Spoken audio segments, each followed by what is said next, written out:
Writer and historian Ben Urwand hails from Sydney, Australia, as you'll soon discern from his accent. He's currently a junior fellow of the Harvard Society of Fellows. Ben completed his doctoral work at UC Berkeley.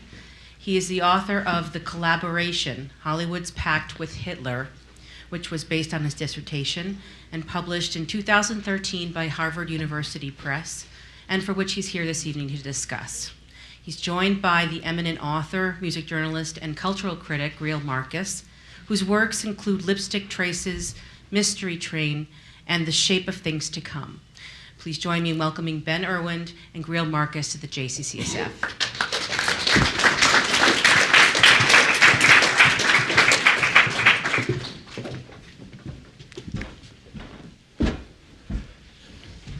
Thank you all for coming.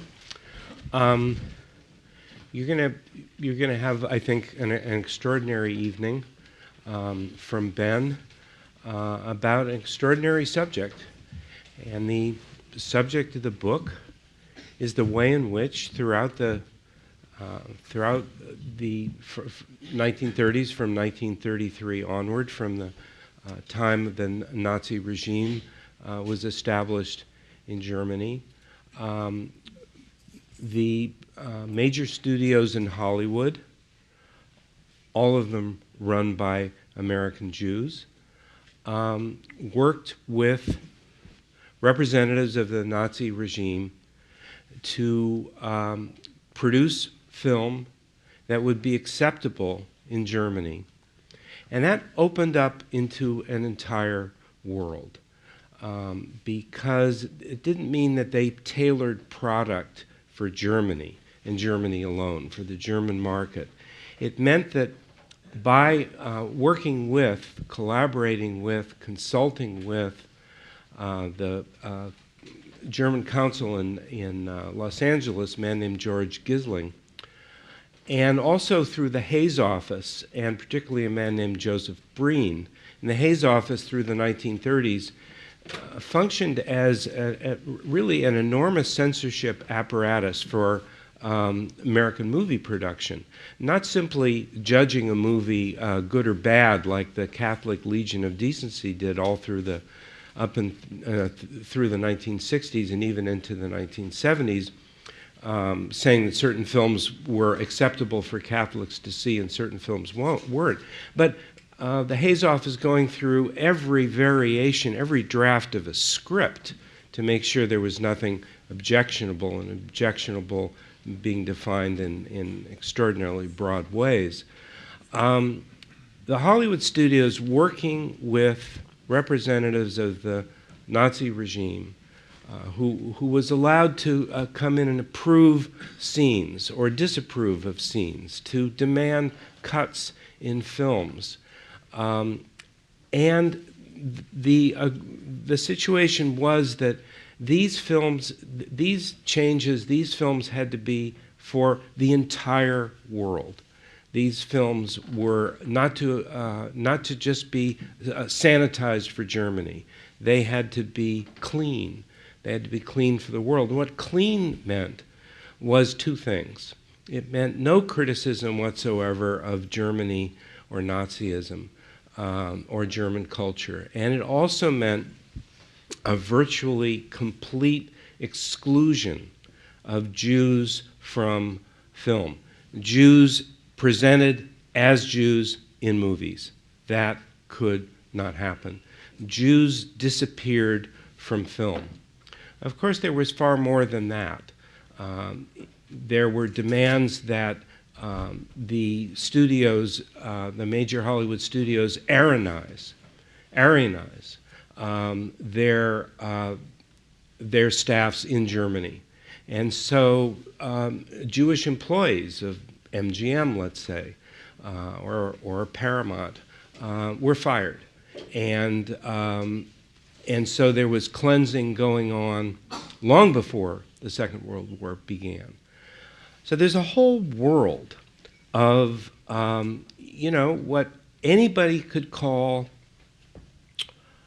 go along to get along, a gentleman's agreement, But as Ben will be showing, it was called collaboration then on both sides, and it was understood as collaboration. Collaboration is never meant that one who collaborates here with someone over there supports all of the aims of the person over there, believes in them.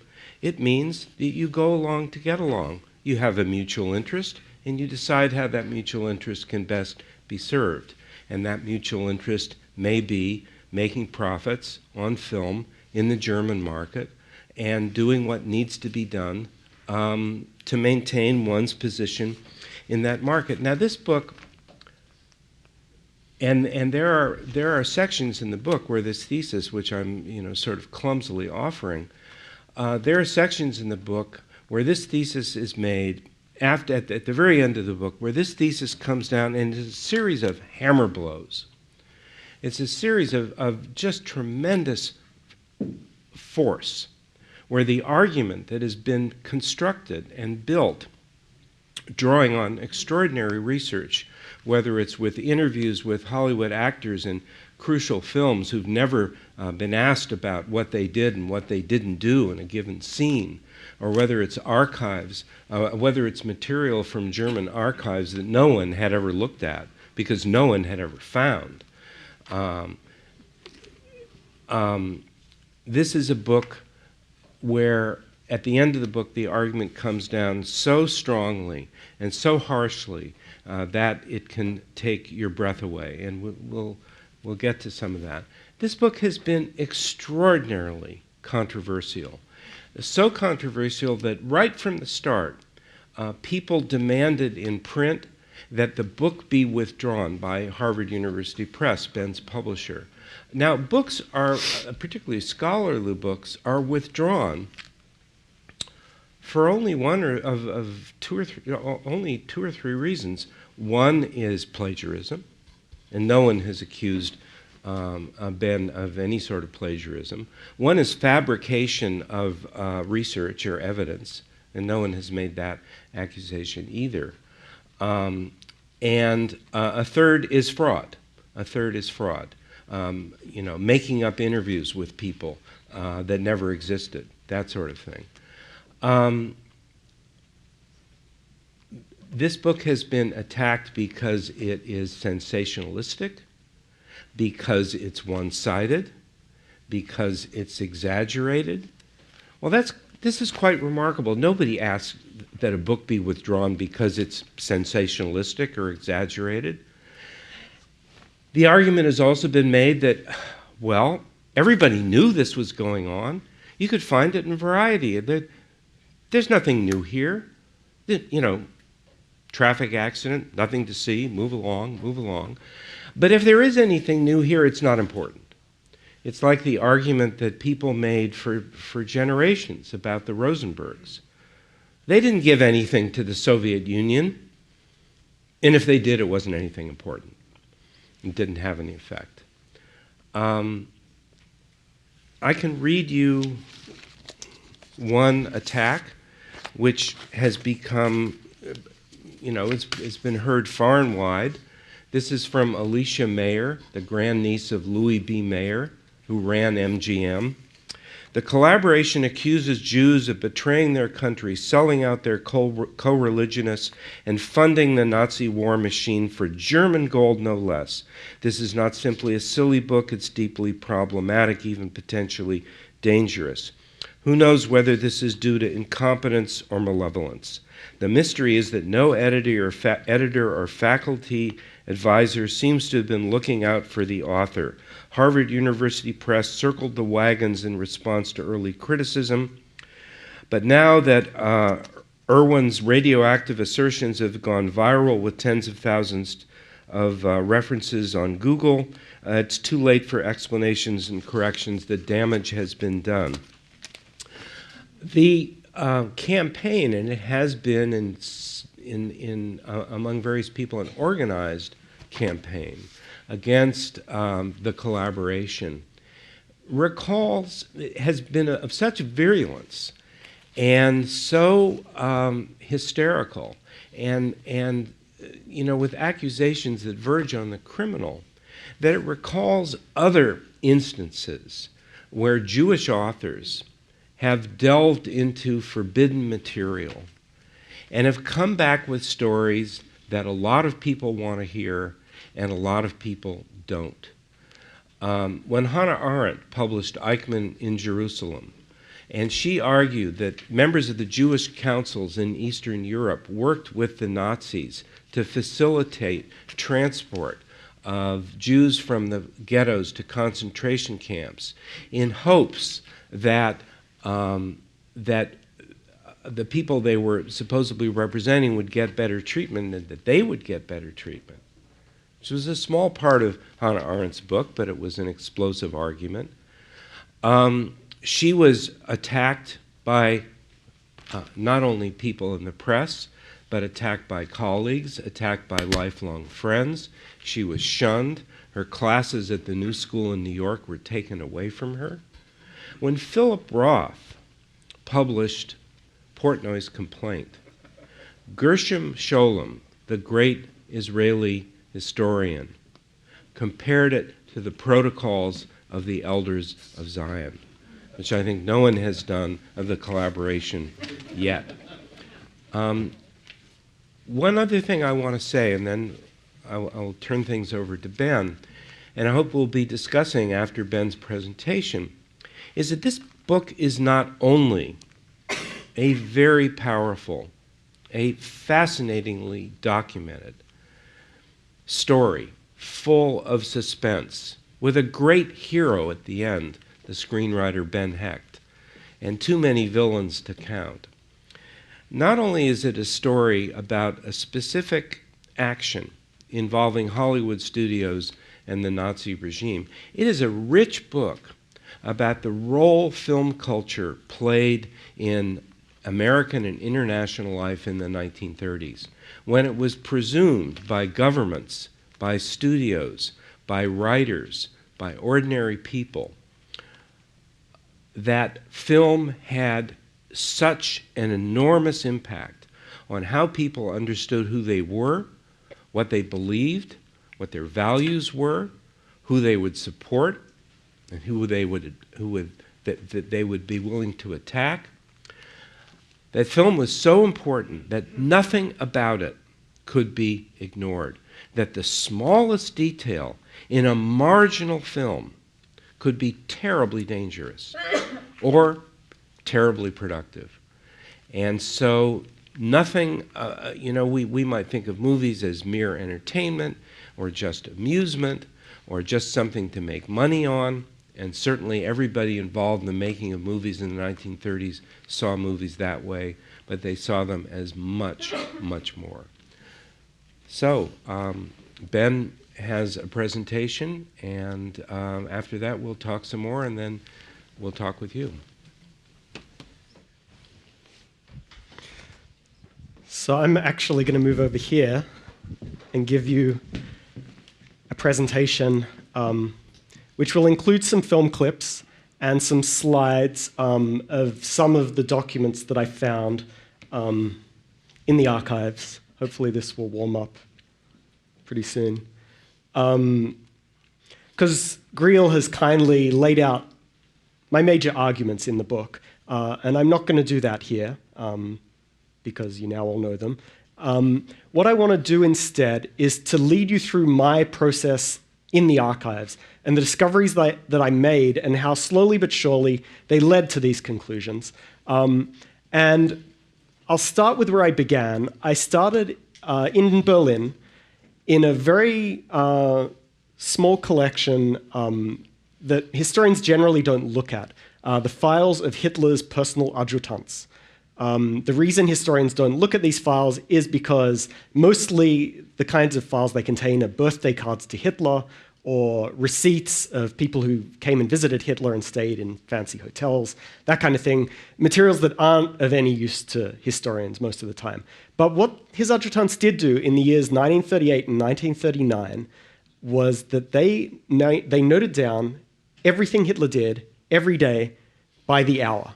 And for a couple of months, these files still survive. So here are a couple of examples. This is June 1938. And you can see that at 1 p.m., Hitler was woken up, and then he had a meeting with one of his generals, and then at 4:30, he walked to the tea house and had these guests, and then at 8:10 p.m., he watched a film which was switched off after the first 100 meters, The King of Arizona. This was a 1935 film called Stormy in English. And then at 11 p.m. he went to bed. And then another day was quite similar. He went to the tea house, and the Führer decided to work out whether it would be possible for all cigarettes to be made nicotine-free. The Führer is going to look into this.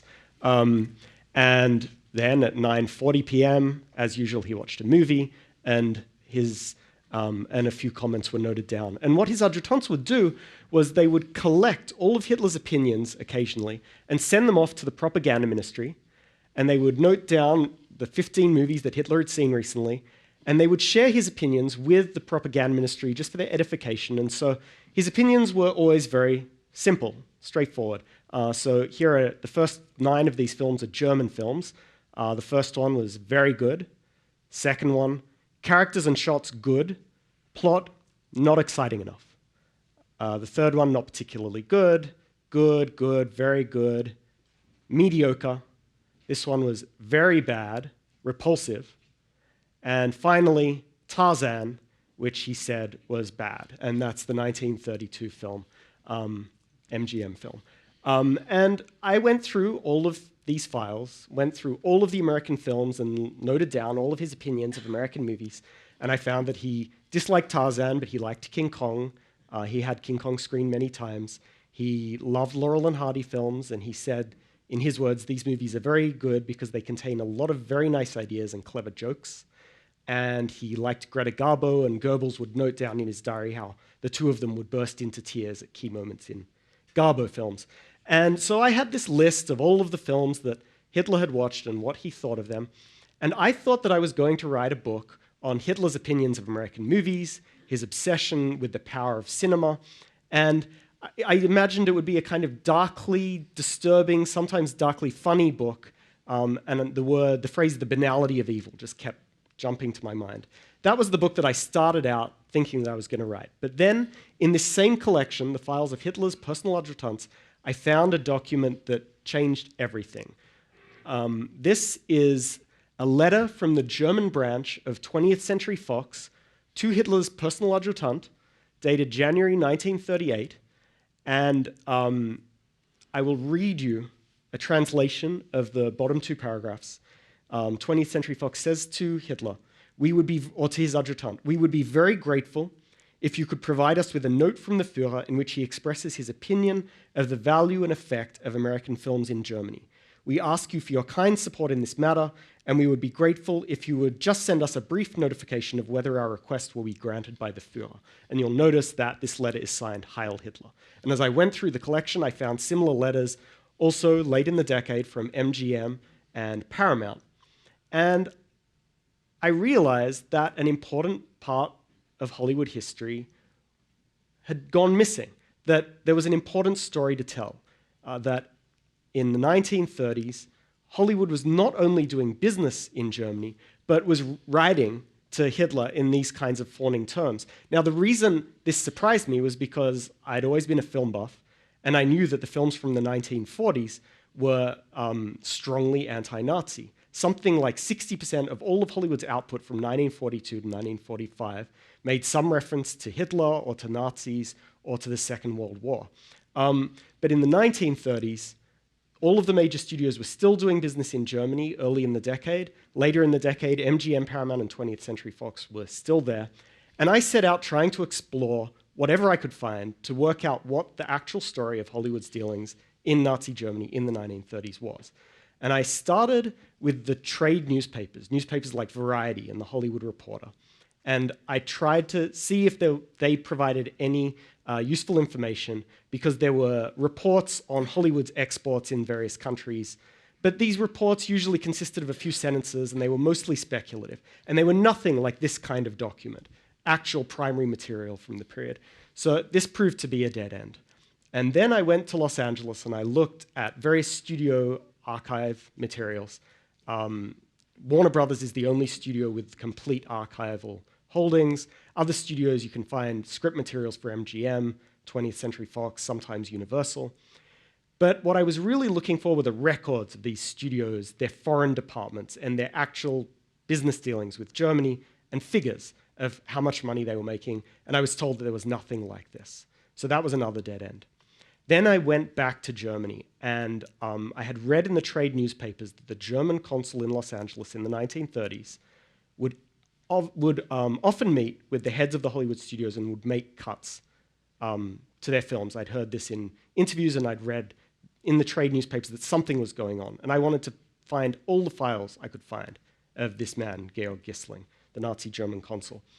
And I went to the archive, and I said, I want everything you have about the German consul in Los Angeles.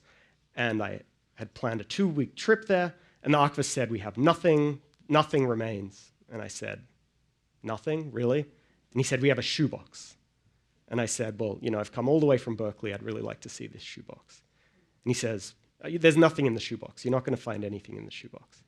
So at this point, I was getting really interested. And I said, please bring me this shoebox. He comes up. Sure enough, he's carrying a shoebox. And I open it, and I look inside. There are a few random letters, nothing about Hollywood, another dead end. So at this point, I was really starting to lose hope. And I left the archive. But I came back the next day, and I said to the archivist, do you have anything? I'm here for 2 weeks, anything I could look at. And he brought me the files of the German embassy in Rome and the German consulate in Bern. And I went through all of the files relating to film for these two legations. And I found, sure enough, as I went through them, the files of the German consulate in Los Angeles had been sent back to Berlin, and with reports about cuts that had been made to movies, and these reports had been sent to all the German consulates and embassies all around the world. And what I had to do was go through all of the files of all of the German consulates and embassies from 1930 to 1945, slowly but surely finding these reports that the Los Angeles consul had sent. And what I found was that the first film that the Germans objected to was the film All Quiet on the Western Front, the Universal picture, which was a film about the horrors of war. This was a film that showed a German school group going off to the Western Front, experiencing the horrors of war and coming back, and the film just showed how horrible war is. And all around the world, that's how this film was viewed. But in Germany, the film was viewed differently. In Germany, many people were upset that Hollywood had been making films ever since the First World War that were anti-German, that were showing the German defeat in the World War, that were showing German barbarity, that were making fun of Germany. And in the 1920s, these films continued. There were many German spy films in the 1920s, and this was seen to be culminating in this film, All Quiet on the Western Front. And many people in Germany, not just people on the radical right, felt this way. And so in 1930, at the first public screening of All Quiet on the Western Front in Berlin, a group of Nazis, headed by Goebbels, purchased 300 tickets for the opening night, 300 of 900 tickets. And when the film began, they started yelling out. They released sneeze powder and white mice into the crowd. Everyone raced for the exits, and the film was cancelled. And then a censorship meeting was held a few days later in Germany, and all of the important members of all of the government ministries attended this censorship meeting, and they all spoke out about all of the different scenes in this film that they objected to so strongly. And I'm going to play you one of those scenes. This is a scene in which Paul Bäumer, the main character, comes back to the classroom where his teacher, who convinced him to go to war in the first place, is convincing a new group of boys to go to the war. And he then tells the boys what it's really like to fight on the Western Front. No, Paul. I've been there. I know what it's like. That's not what one dwells on, Paul. I heard you in here reciting that same old stuff, making more Iron Men, more young heroes. You still think it's beautiful and sweet to die for your country, don't you? Well, we used to think you knew. The first bombardment taught us better. It's dirty and painful to die for your country. When it comes to dying for your country, it's better not to die at all. There are millions out there dying for their countries. And what good is it? Paul! You asked me to tell them how much they're needed out there. He tells you, go out and die. Oh, but if you'll pardon me, it's easier to say go out and die than it is to do it. Coward! And it's easier to say it than to watch it happen. You're a coward! This was the scene that the German Defense Ministry objected to, and they said in the meeting that they felt that this was a terrible film because of this specific scene, and a few others.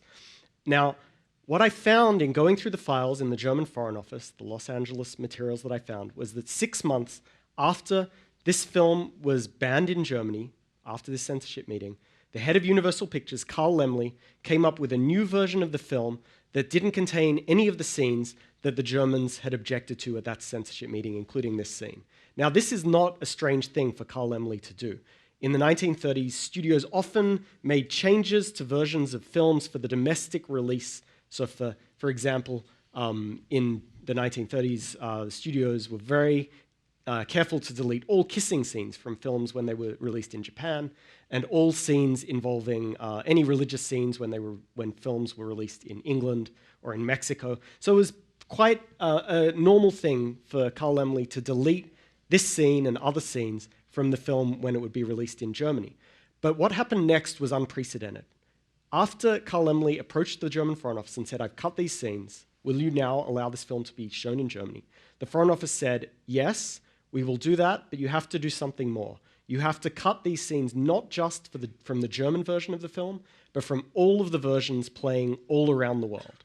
And at this point, Carl Laemmle agreed to go ahead with that bargain. And not only did he agree to do it, but the German Foreign Office used all of their consulates and embassies all around the world to spy on Universal Pictures. So this is the kind of document that I found. This is a circular that the German Foreign Office sent out to all of the German consulates and embassies, and you can read them: Baghdad, Bangkok, Belgrade, Buenos Aires, Havana, Lima, La Paz, everywhere where the German government had a representative around the world. And this letter says, go out and watch All Quiet on the Western Front in your city and check that these 8 scenes that Carl Laemmle of Universal Pictures has agreed to make, check that these 8 deletions have been made to the version of the film playing in your country. And so numbers 5 and 6 here read, 5 says, Paul Boimers addressed his classmates at the end of the film.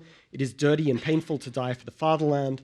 And then 6, the whole story around this scene, the schoolboys and the teacher no longer appear in the second half of the film.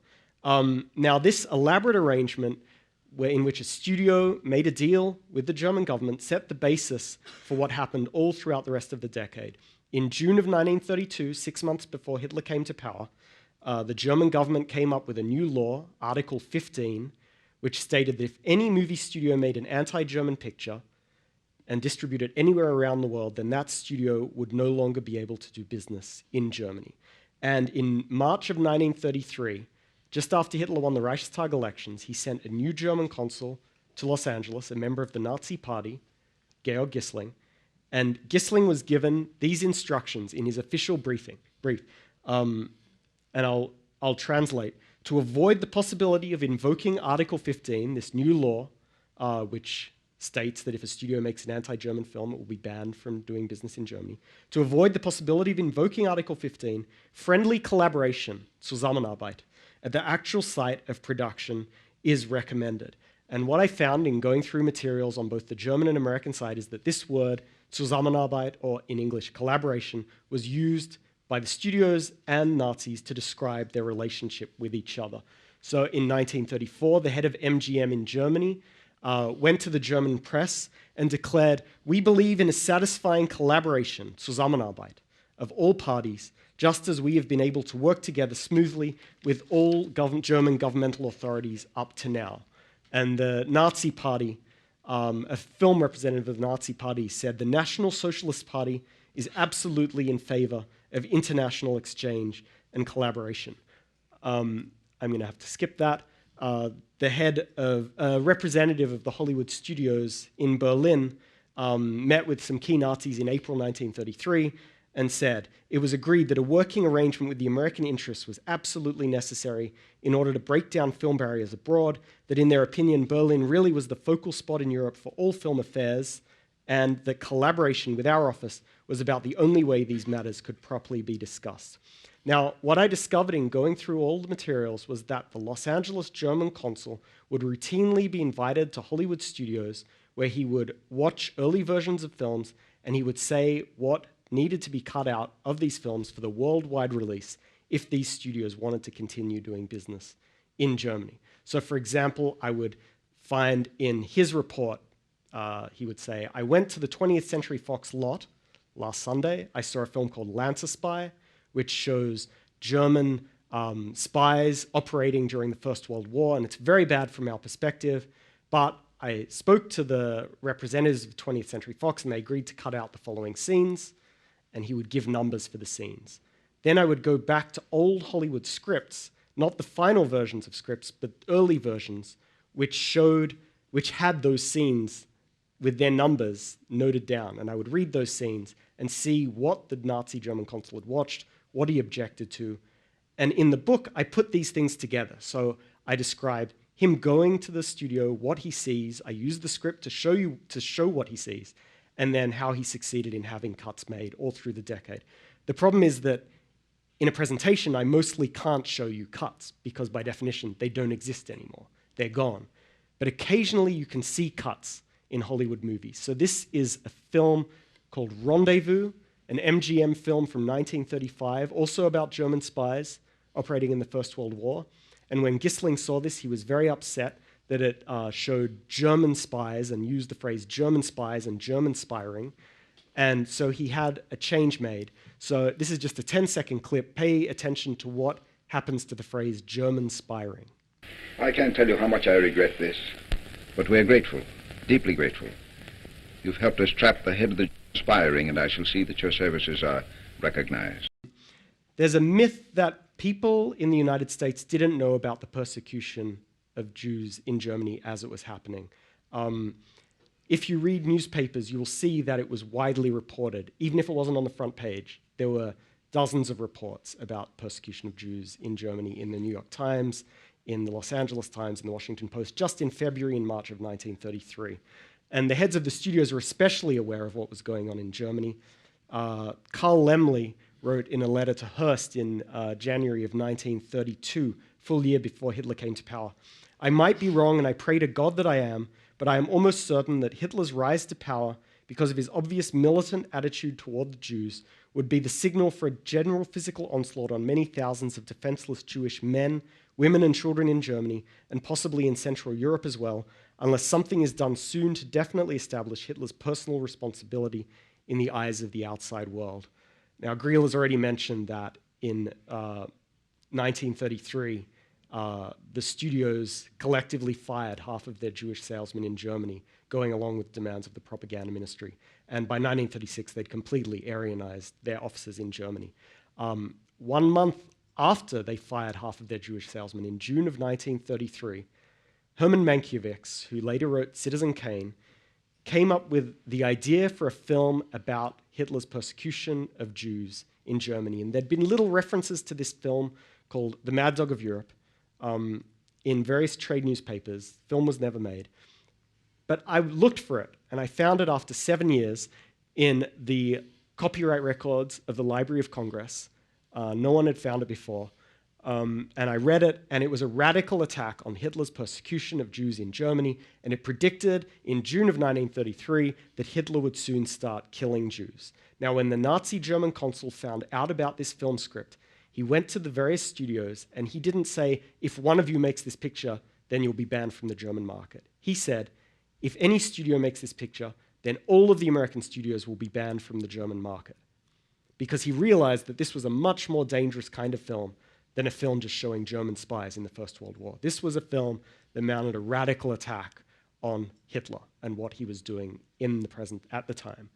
And Louis B. Mayer, and this is from a court case, Louis B. Mayer soon declared that, and he was Louis B. Mayer, the head of MGM, that the picture would not be made, quote, because we have interests in Germany. I represent the picture industry here in Hollywood. We have exchanges there. We have terrific income in Germany, and as far as I am concerned, this picture will never be made. Now, it's important to point out that this is not a single picture being cancelled. This is what the studios called industry policy.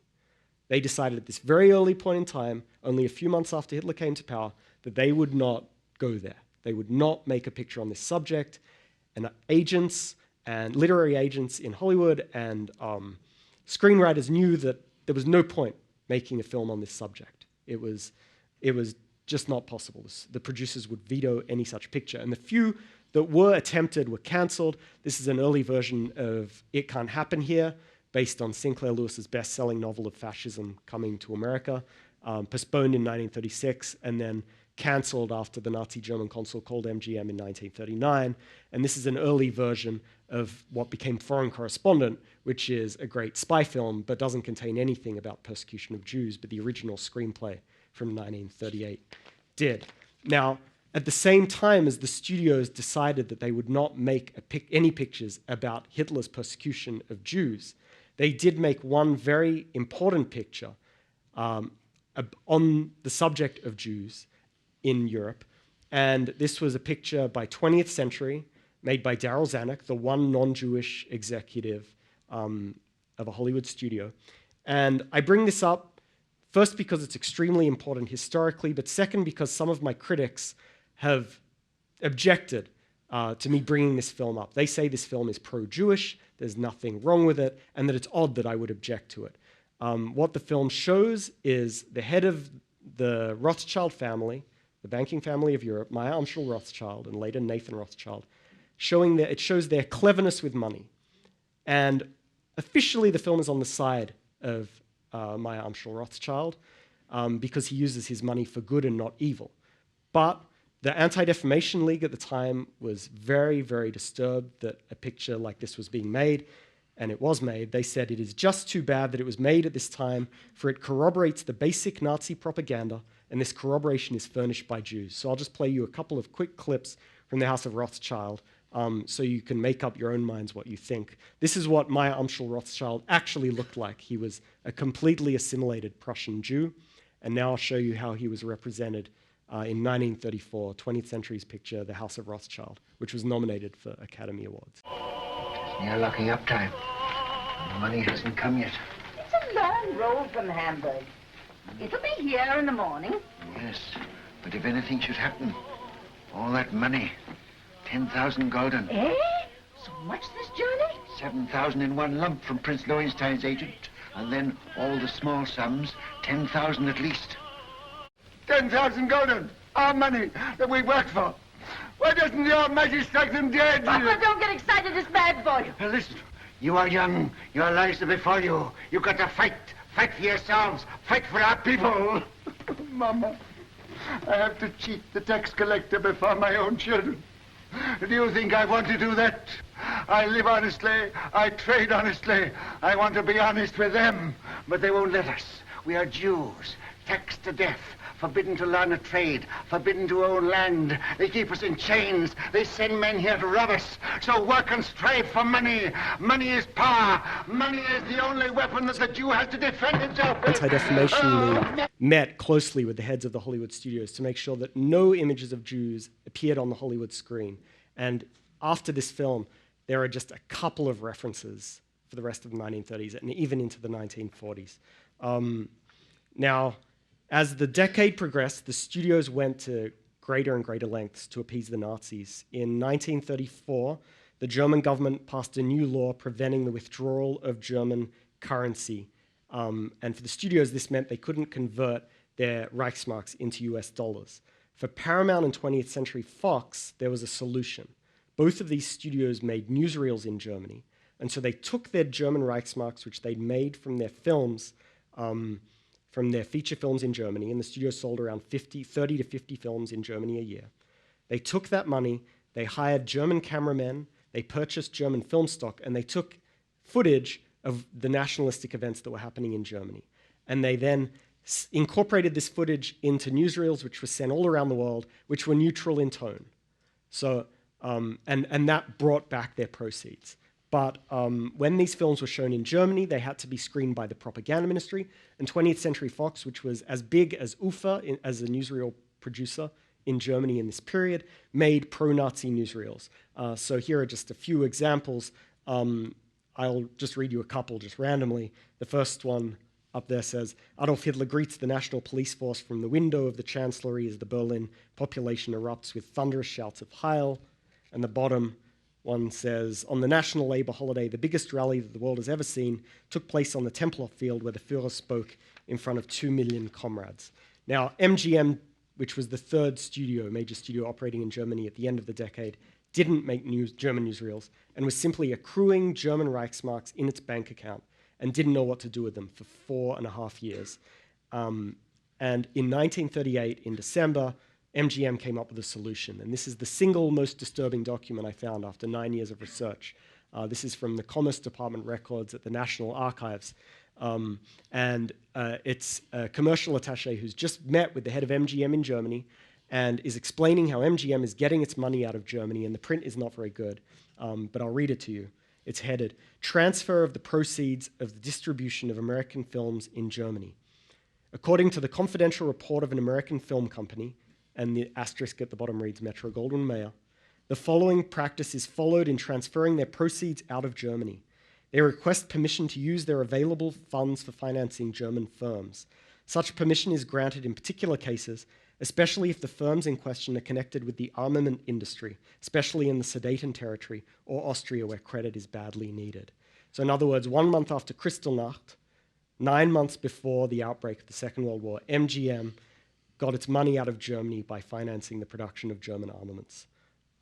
Now, we're going to move back to our conversation format, but I would point out that in the 1940s, the story is very different. In the 1940s, Hollywood made hundreds of anti-Nazi movies that contributed to the war effort and that have been celebrated, and I think it's good that they've been celebrated. But those movies have also cast a shadow on the 1930s and have not allowed us to see what was happening in this decade. In the 1930s, the studios were not only doing business in Germany, but they were inviting the Nazi German consul to the studio lot to make changes. The studios collectively fired their Jewish salesmen operating in Germany.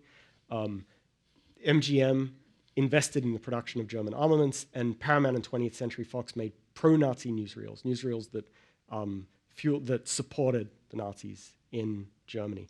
And that's a very different story, and that was my motivation in writing this book, to get out the truth of what the studios were doing in the 30s. So I will stop there, and we'll start with this conversation. Great. Thanks.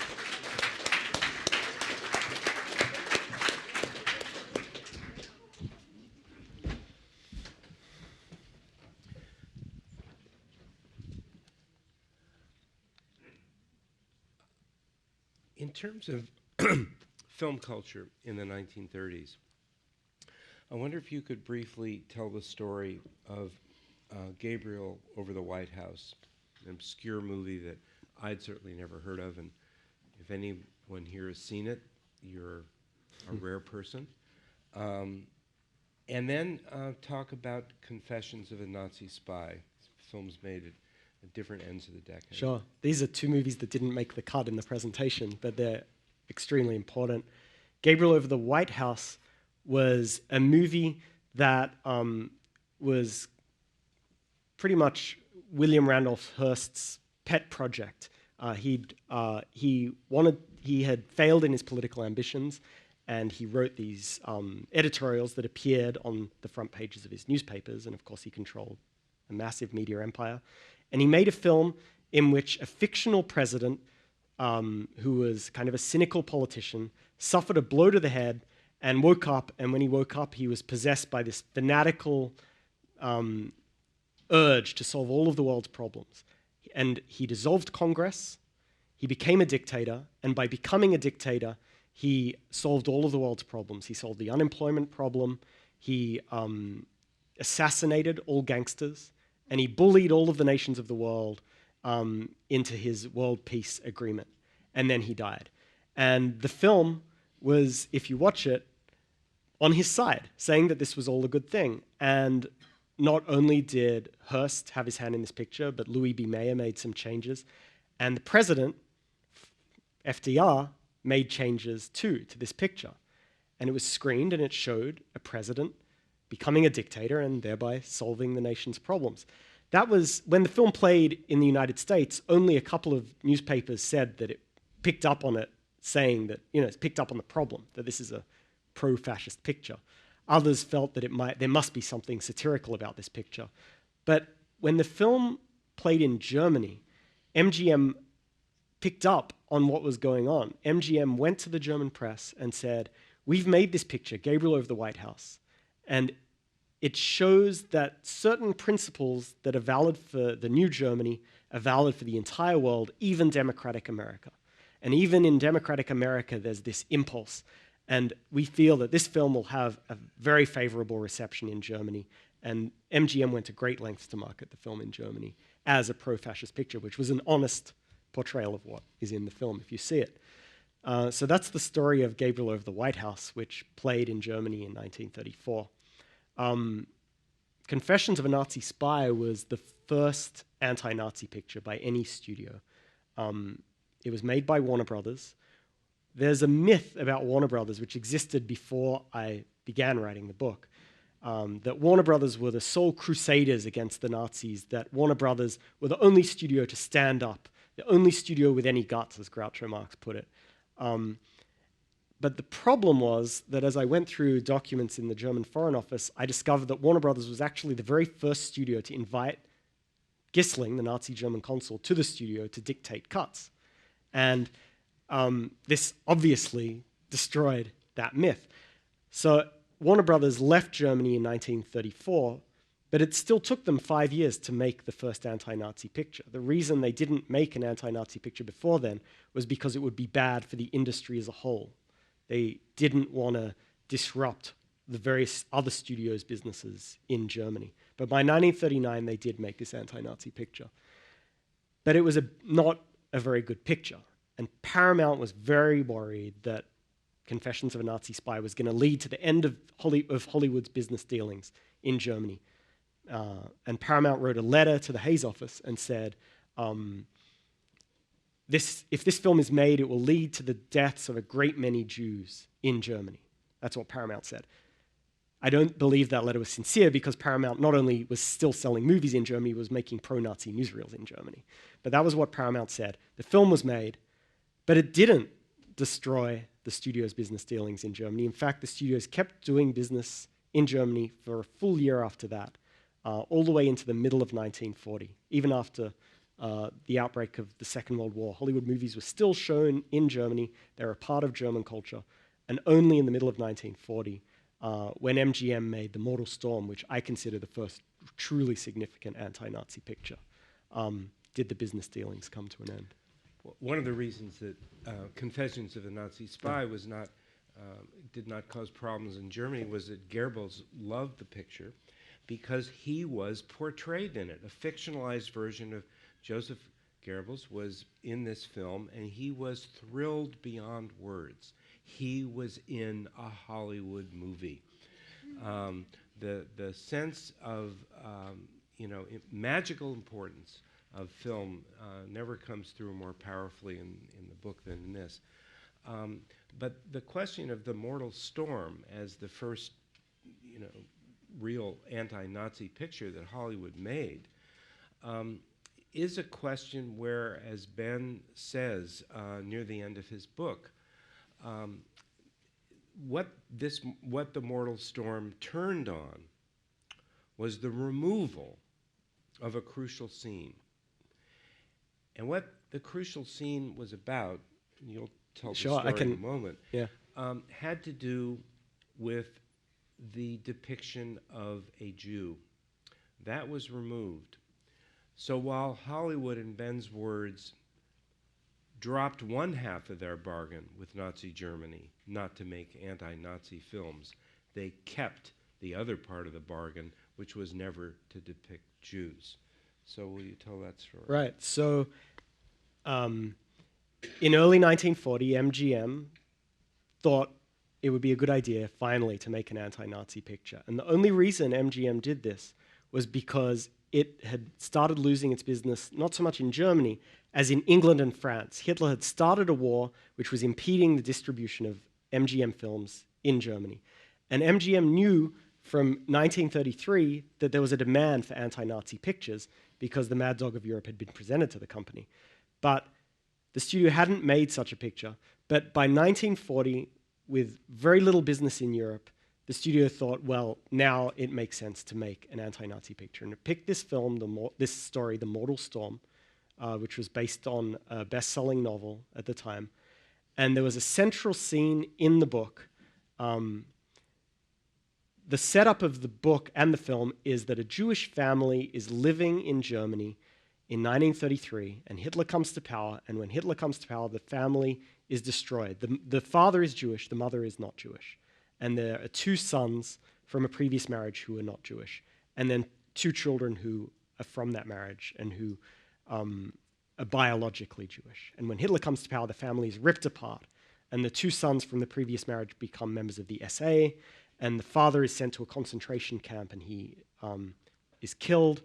And this is a top picture starring Jimmy Stewart, Margaret Sullivan, Frank Morgan, who was the wizard in The Wizard of Oz. It was a top MGM production. And there was a scene in it, which was the central scene of the film, the central scene of the book, in which the father, Frank Morgan, tells his son, played by Gene Reynolds, child actor at the time, what it means to be a Jew. And he says to his son, I'm proud to be a Jew, and when you're caught in a storm, you mustn't be afraid. You must stand up as a Jew and proclaim it to the world, even if you're being attacked. And this was the most important scene. And the scene was shot, and by all accounts, it was brilliantly acted, well directed. And then I'll jump forward a few years. I suddenly realized that the son, the guy who plays the son in this scene, Gene Reynolds, is still alive. So I called him. First I called his agent, then I called him. I met him in New York City. And he explained to me what happened. The scene was shot, and then one day he said to me, the producer of the film came to the set and said, we've cut that scene. That scene doesn't appear in the film anymore. And not only that, but we've cut the word Jew from the film. And now the word Jew will be replaced with the word non-Aryan throughout the film. And to test that people wouldn't understand that the film was about Jews, MGM conducted a survey of audience members to see what they thought of the picture. And the results were that something like 80% of audience members were struck by the natural scene, the scenery, the natural beauty in the film, and something like 70% were struck by changes due to Hitler. And only 7% were struck by anything about Jews, thought that the film had anything to do with Jews. So the MGM did this to check that its objective was fulfilled, that the film would have nothing to do with Jews. And at this central moment, just when the first major anti-Nazi film is made, MGM systematically cut all references to Jews. And if you look at the anti-Nazi films from the 1940s, there are just a handful which make any mention of the persecution of Jews. And there's just one 5-minute scene from a film from 1944, a Columbia film, that even hints at the genocide that's taking place. And one of the extraordinary things about the interview that Ben was able to do with Gene Reynolds was able to ask him, why did this happen? What do you think?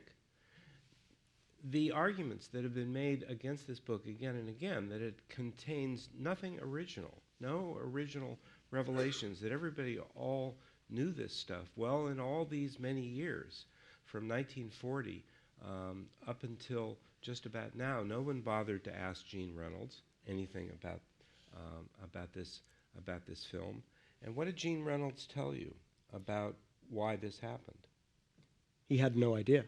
He said it had to be Louis B. Mayer. Oh, that bit? Oh, the cut to the film, he said, had to go to Louis B. Mayer. He said there was no doubt in his mind that Louis B. Mayer was responsible for the cut and the deletion of the word Jew from the film. He had no idea about any of Hollywood's business dealings with the Nazis, or that the studios were still active in Germany in this period, or that the Los Angeles consul would visit the studio a lot. These were all secret dealings that people didn't know about, not even people involved in the story. And even Ben Hecht, who is really the hero of the book, and who more than anyone else is yelling at the studio heads to take a stand, to make an anti-Nazi film, to, in his words, proclaim their Jewishness against, and to scream out against the German murder of their own kind. even Ben Hecht, who's a central actor in all of this, has no idea that the studios were still doing business in Germany, that they were making these kinds of cuts, that they were firing their Jewish salesmen. He didn't know that part of the story. Well, I think it would be a good time for you to talk with Ben, and Ben to talk with you. So if people have questions, comments they want to make, information they want to pass on, now's the time. We're going to start right. Oh. Thank you. I had a question about your research. So, was there nothing in the United States that showed meetings and correspondence with the LA consul, or am I correct in hearing you that you were only able to find out about that by finding the archival material that was in Europe? Yeah, the studio archives are very incomplete. In fact, I was dealing with two notoriously incomplete sets of files. Most of the German materials, especially the propaganda ministry materials, were bombed. And the files of the Hollywood studios, for the most part, were either destroyed or kept under lock and key somewhere, but researchers can't access them. And so for the most part, I'm dealing with skerricks, tiny little bits of information. And there was nothing on the Hollywood side detailing those kinds of meetings, just because those kinds of files don't exist for any researchers. The evidence that I found of the Nazi German consul being welcomed to the studios were in the German files, where the consul writes very honestly, I went to this studio on such and such a date, I made these changes. And then I would go to the studio files, I would look at the scripts, and I would see what was cut. So that the studio materials were helpful in putting everything together, but there are no records of the foreign departments of the studios, of visitors to the studios who maybe shouldn't have been there. That kind of thing doesn't exist. Next question on this side, over here. This kind of thing went on after the war, even, because I just read a book about the making of the movie and the play Anne Frank, about Anne Frank, and they took out a lot of references to Jews that maybe they're all gone. I don't know. I don't remember them well enough. Is that, so this kind of fear of mentioning Jews and embarrassing the studios or whatever the reasons were seemed to go on long after that. It did. I mean, that persisted in Hollywood movies well into the 1940s. And the reason for it all went back to this one film, The House of Rothschild. There was a huge amount of correspondence about this film. I went through all of the Anti-Defamation League files, and occasionally they would complain about one film or another film, but there would just be a letter. But there was a huge debate about whether this film should have been made. And the Anti-Defamation League, I can't emphasize enough how devastated they were that it was made. Darryl Zanuck, who was the one non-Jewish head of a studio, decided to make it. I don't believe a Jewish studio head could ever have made that film. But the Anti-Defamation League approached Jack Warner, approached Harry Cohn, and Louis B. Mayer, and pleaded with them to try to have this film canceled, to use their influence. And Jack Warner tried, but failed, or decided not to at the last minute. It's unclear. But that moment, and then that film was actually, the scenes that I showed you were recycled in the Nazis' propaganda film, The Eternal Jew, which is the most anti-Semitic film you'll ever find. And the scene isn't distorted, it just plays like I played it for you. And the Anti-Defamation League was just devastated and worked with the studios. And after that, if you go through the files, film after film after film, MGM has agreed not to mention the word Jew in this film. Paramount has agreed to cut the word Jew from this film. And that went on all through the 30s. So it makes sense that after the studios had been trained to do that all through the 30s, that it would persist. Next question right here. Thank you for writing the book. I am a film buff, and I've read all from 1929 to about 1950 about films. Most of the directors left Germany, and I was blindsided by the topic of this lecture and your book. I planned to purchase it. I mean, von Sternberg, Fritz Lang, everyone was running away from Germany, and I'm thinking the haven was Hollywood. Yeah. And to find out that Hollywood was in collaboration, I'm just in shock. But thank you for writing the book. Thanks. Well, I would say there was this great effort to recruit talent from Germany after Hitler came to power, and many directors came to Hollywood. And ironically, part of the reason why Hollywood started doing better in Germany in 1933 was because so much German talent had left, gone to Hollywood, and the Germans needed Hollywood films to meet the demand. And so Hollywood benefited from this talent and from increased sales in Germany. But what everyone seems to have overlooked is that, yeah, Hollywood welcomed emigre directors, but as for their own salesmen working in Germany, they fired them and left them to their own fate. And that part of the story has gone untold. Our next question right here in the middle. So I was just wondering what you thought about Charlie Chaplin and his role in Great Dictator, and also not just that, but the whole phenomenon of Chaplin and others who weren't necessarily Jewish. Marlene Dietrich is another one who actually did the opposite. And I think people thought Chaplin was Jewish for years, and he never denied it. So there's a lot about sub rosa stuff about people who were Jewish, like John Garfield and Paulette Goddard, who never said so, and then the ones who weren't, who did say so. But didn't he have a positive influence and others like him? There's no doubt. I mean, The Great Dictator is a very powerful anti-Nazi film. And it wasn't the first one, but it was hugely significant. And I wouldn't want to diminish Chaplin's contribution. But I would say that when I was at the Library of Congress and I was going through copyright materials, when I found the Mad Dog of Europe, I found an early version of The Great Dictator, which Chaplin sent to the Library of Congress to be copyrighted the day after Kristallnacht. Obviously, something was going on. And I read the script. And the script is similar in some ways, but the ending is very different. If you've seen The Great Dictator or you remember it, it's kind of got this confusing ending in which Chaplin makes a speech that doesn't really make that much sense, is certainly not as powerful as the earlier parts of the film. And it's a happy ending in which everyone, in which he is mistaken for Hitler and he makes a great speech that turns the world around. Or it's hard to tell what happens in the actual film. But in Chaplin's original screenplay of The Great Dictator, which he sent to the Library of Congress in November 1938, everything's the same. Chaplin is mistaken for Hitler. And at the end of the film, Chaplin gives a speech and yells out that we should that we need to bring an end to fascism, that we need world peace, that Hitler is preaching all the wrong things, almost like in the film. But then the film dissolves, and the next scene shows Hitler lying in a concentration camp, a Jew in a concentration camp. And and it's a dream. And an SS officer comes up to him and kicks him and says, "Wake up, Jew, where do you think you are?" And that's the end. And that's a much more powerful ending than what you see in The Great Dictator. But again, I wouldn't want to diminish the power of that film. Next question up here in the front. Hi.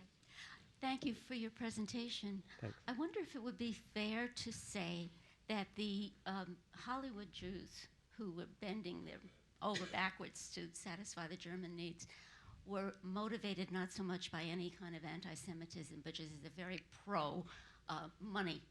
And this is where the money was, and this is what they were interested in, not diminishing that.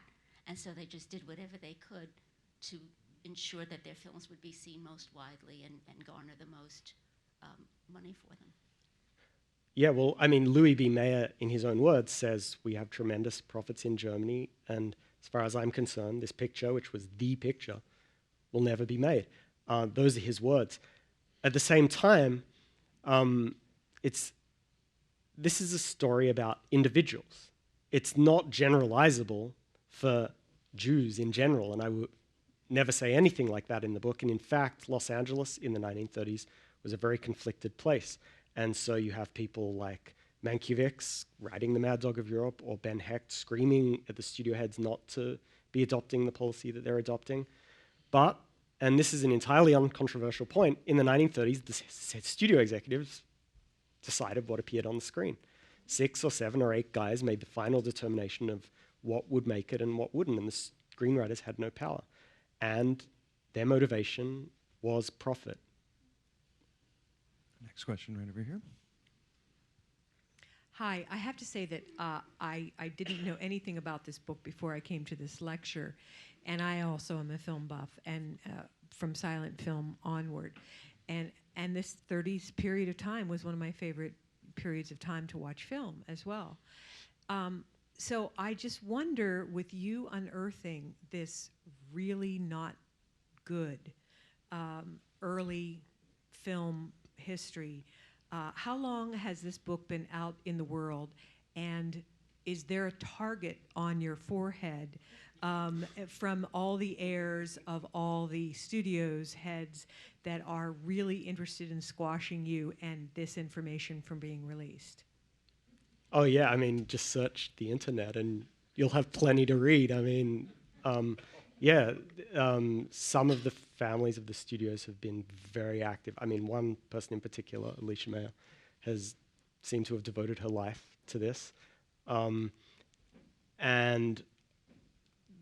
the families, combined with some film critics, have mounted a fierce attack. But I mean, go and read it. Yeah. Our next question right here. Next question right here. Ben, this is a monumental amount of research. I'm curious if you can comment on just one or two things that you learned that helped make it all worthwhile.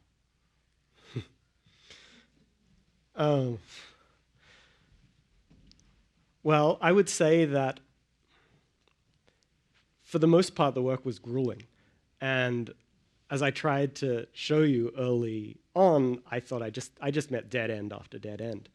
But one of the moments when it was worthwhile, at least, was when I found the Nazi German consul's notes of his meetings and his reference to specific scenes, and then I found those scenes.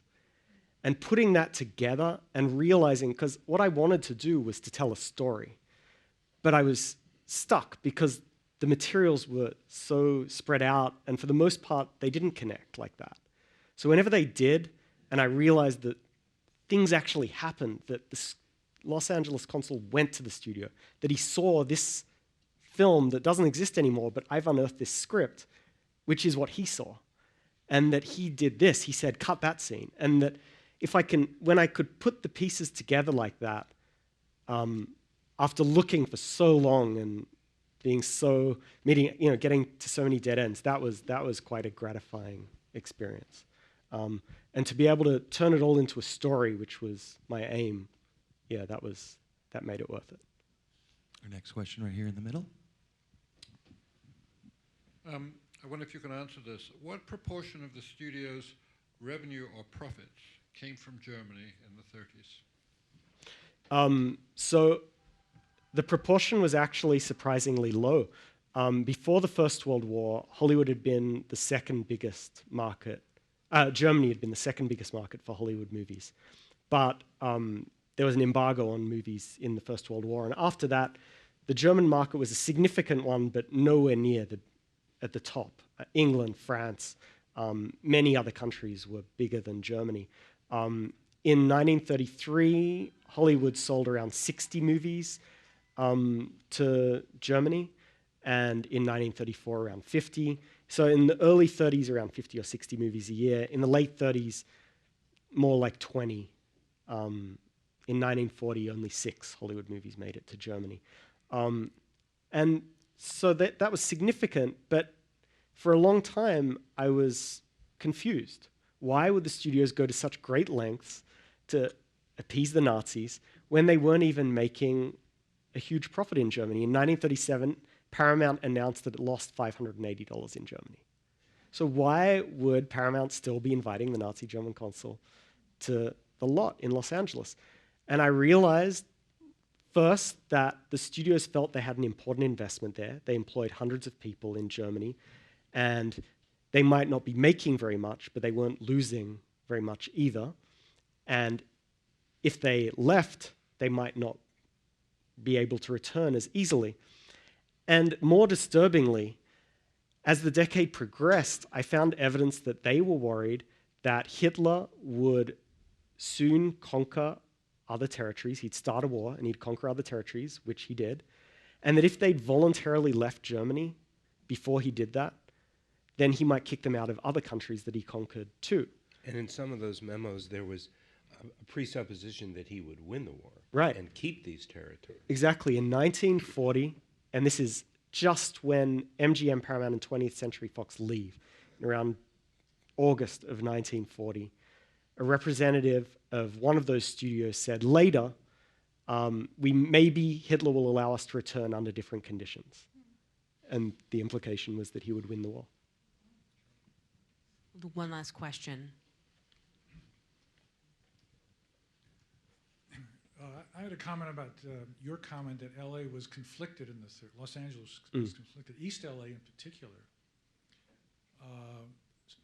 seeking to support to get the Jewish word out with regard to Jews in Germany were the gangsters, Mickey Cohen, and that kind of, those kinds of people, and they had a lot of money to, in fact, continue to try to put out the word. Yeah, I found letters in Ben Hecht's materials from some gangsters who wanted to make movies. I mean, that looked like a book in itself, but didn't get to write it. Okay, well, I think it's time for us to wrap up and head outside for the book signing. Just a reminder, the book is for sale right outside here. It's The Collaboration. Thank you so much to both of our guests. Thank you all for coming.